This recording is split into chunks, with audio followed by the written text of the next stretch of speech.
Good morning everyone. So this is your Hindi class for class 8। हम हमारी book वसंत का पाठ 16 पानी की कहानी स्टार्ट कर रहे हैं।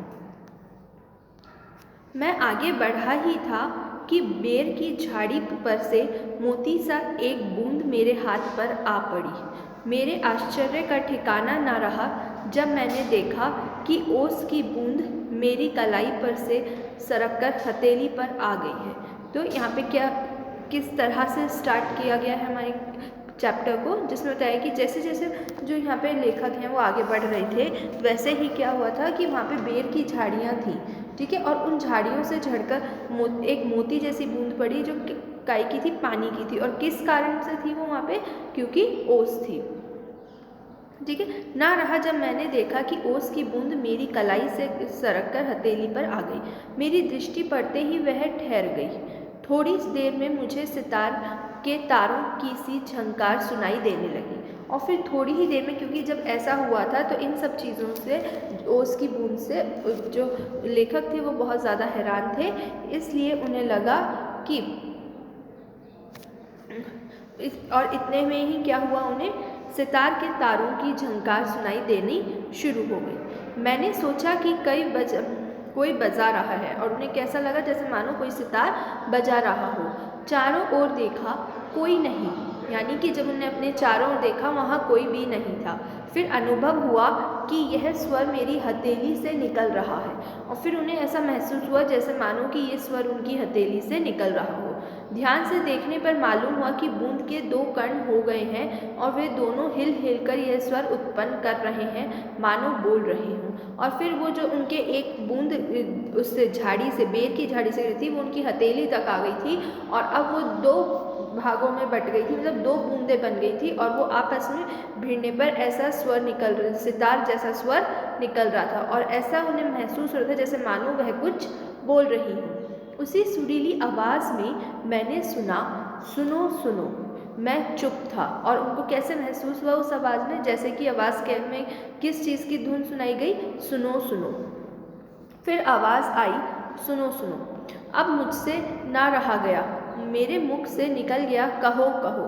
तो अब जो लेखक थे वो इतने ज़्यादा उत्साहित हो गए इन सब को देखते हुए कि उन्हें क्या रिप्लाई करा कि कहो कहो।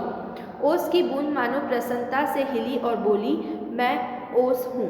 तो ये सब वो क्या फील कर रहे थे कि जैसे मानो प्रसन्नता से खुश होकर बोली ओस की बूंद कि मैं ओस हूँ। जानता हूँ, मैंने कहा, लोग मुझे पानी कहते हैं, जल भी। तो लोग क्या कहा उसकी बूंद ने कि कुछ लोग मुझे पानी कहते हैं, कुछ जल कहते हैं। तो लेखक ने क्या रिप्लाई करा, मालूम है, मैं बेर के पेड़ में से आई हूँ। झूठी, मैंने कहा और सोचा, बेर का पेड़ से क्या पानी का फवारा निकलता है? तो क्योंकि लेखक को इस चीज़ पे बिलीव नहीं था कि जो ओस की बूंद है वो झाड़ी से, बेर की झाड़ी से गिरी, इसलिए उन्होंने कहा झूठी, क्या वहाँ पे कोई फवारा है उस पेड़ में जो उस पे से निकल कर आ जाएगी?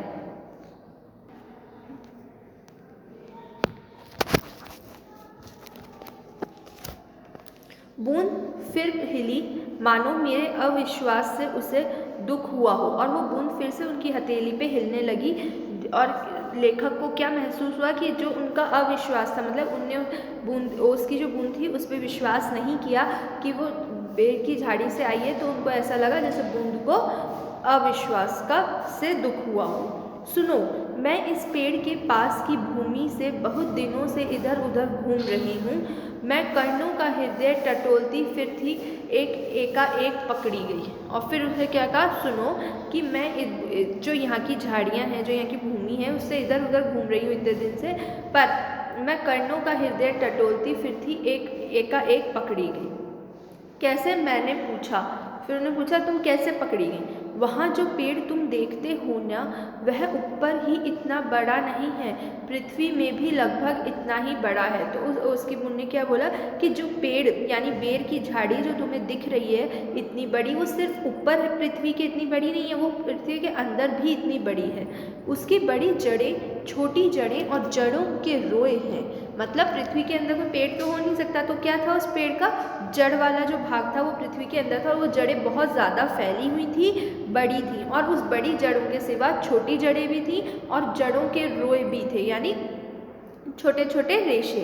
रोए बड़े निर्दयी होते हैं, मुझे जैसे असंख्य जल कणों को वे बलपूर्वक पृथ्वी में खींच लेते हैं, पृथ्वी से खींच लेते हैं। तो क्या होता है, उन्होंने कहा जो रोए होते हैं ना ये बहुत खराब होते हैं, बड़े निर्दयी होते हैं। क्यों? क्योंकि मैं थी तो पृथ्वी में, यानी भूमि के नीचे के जल की बात हो रही है। तो लेकिन उस रोए क्या करते हैं, हमें उस पृथ्वी के नीचे से बलपूर्वक, मतलब बलपूर्वक यानी बल से, दम से खींच लेते हैं। कुछ को तो पेड़ एकदम खा जाते हैं और अधिकांश का सब कुछ छीनकर उन्हें बाहर निकाल देते हैं। तो यहाँ बूंद का क्या कहना था कि कुछ को तो पेड़ खा जाते हैं, मतलब उनकी एनर्जी में कन्वर्ट हो जाता है, और कुछ जो अधिकांश होते हैं मतलब अधिकतर का सब कुछ छीनकर उन्हें बाहर निकाल देते हैं और कुछ को बाहर यानी पृथ्वी पर छोड़ देते हैं। क्रोध और घृणा से उनका शरीर कांप उठता है, और इसलिए जो बूंद होती है उनको बहुत गुस्सा आता है और घृणा नफरत होती है, और इसी से उनका शरीर कांप उठता है। तुम क्या समझते हो कि वे इतने बड़े यूं ही खड़े हैं? क्या तुम्हें लगता है कि वो इतने बड़े यूं ही हो गए? उन्हें इतना बड़ा बनाने के लिए मेरे असंख्य बंधुओं ने प्राण नाश किए हैं। किसी भी पेड़ को इतना बड़ा होने के लिए बहुत सारे पानी की आवश्यकता होती है, तो इसलिए यहाँ पे बूंद क्या कह रही है कि उसको इतना बड़ा बनाने के लिए जो और बूंदें हैं, मतलब मेरे असंख्य बंधु, असंख्य मतलब बहुत सारे जिन्हें गिना नहीं जा सकता, बंधुओं यानी दोस्त, तो असंख्य बंधुओं ने अपने प्राण नाश किए, मतलब वो पेड़ उन्हें निगल गए। मैं बड़े ध्यान से उसकी कहानी सुन रहा था, मतलब लेखक को इस कहानी में बहुत रुचि आ रही थी। हाँ, तो मैं भूमि के खनिजों को अपने शरीरों में घुलकर आनंद से फिर रही थी कि दुर्भाग्यवश एक रोए से मेरा शरीर छू गया। तो यहाँ पे क्या कहती है उस कि हाँ, तो मैं भूमि की खनिजों को अपने शरीर में घोलकर, भूमि की खनिज यानी जो भूमि में मिनरल्स होते हैं, जैसे हमें न्यूट्रिशन की ज़रूरत होती है, मिनरल्स की ज़रूरत होती है, उस तरह भूमि में भी होते हैं, ठीक है, जिनकी ज़रूरत पेड़ों को होती है और उसके कारण अच्छे से ग्रो कर पाते हैं। तो वो भूमि के खनिजों को अपने शरीर में घुल लाकर आनंद से फिर रही थी, मतलब खनिजों को अपने अंदर ले रही थी और इधर उधर घूम रही थी भूमि के नीचे, पर दुर्भाग्यवश एक रोए से क्या हुआ, उसका शरीर टच हो गया, बूंद यानी टच हो गई, और फिर उसको उस रोए ने अपनी ओर खींच लिया। मैं कांपी, दूर भागने का प्रयत्न किया, परंतु वे पकड़कर छोड़ना नहीं जानते। तो वह कांपने लगी बूंद और उसने भागने की कोशिश की, लेकिन वह रोए छोड़ना नहीं जानते, उस रोए ने उस बूंद को पकड़ ही लिया। मैं रोए में खींच ली गई और फिर उस रोए ने क्या किया, उस बूंद को खींच लिया। फिर क्या हुआ, मैंने पूछा। मेरी उत्सुकता बढ़ चली थी। फिर लेखक को इसमें इतना मज़ा आ रहा था, कहानी में इतनी रुचि आई थी कि उन्होंने पूछा बूंद से कि फिर क्या हुआ आगे। मैं एक कोठरी में बंद कर दी गई। फिर बूंद ने बताया कि मुझे एक कोठरी में बंद कर दिया गया।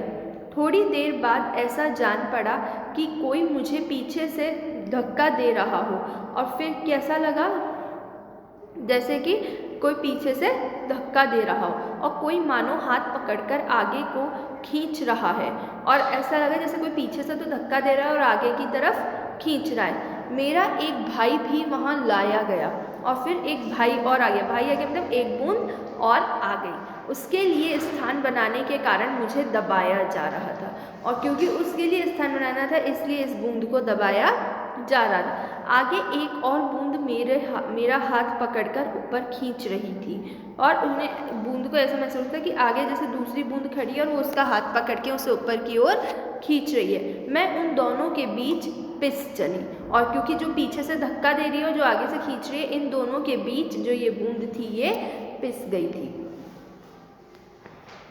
मैं लगभग 3 दिन तक यह सांसत भोगती रही, और 3 दिन तक मतलब लगभग ऐसा ही चलता रहा। मैं पत्तों के नन्हे नन्हे छेदों से होकर जैसे तैसे जान बचाकर भागी। और फिर क्या करा उसने, जैसे जैसे पत्तों के छेद, मतलब पेड़ में जाके उसको ऐसा लगा जैसे किसी कोठरी में या कमरे में बंद कर दिया हो, और क्योंकि उसे एक बूंद आगे से खींचने लगी और दूसरी धक्का देने लगी तो वो उनके बीच में पिस गई, और इसी कारण मैं नन्हे नन्हे छेदों से बाहर आने की प्रयत्न करने लगी। जैसे तैसे जान बचाकर भागी। मैंने सोचा था कि पत्ते पर पहुंचते ही उड़ जाऊंगी, और फिर क्या लगा था कि पत्ते पर जैसे पहुंचूंगी और वैसे उड़ जाऊंगी, परंतु बाहर निकलने पर ज्ञात हुआ कि रात होने वाली थी और सूर्य जो हमें छेड़ने की शक्ति, उड़ने की शक्ति देते हैं, जा चुके हैं। तो उस फिर बूंद को क्या पता चला कि रात होने वाली है, और क्योंकि जितना भी पानी है वो इवेपोरेट कब होता है, जब सूरज होता है, ठीक है, सन की एनर्जी से, तो सन जा चुके हैं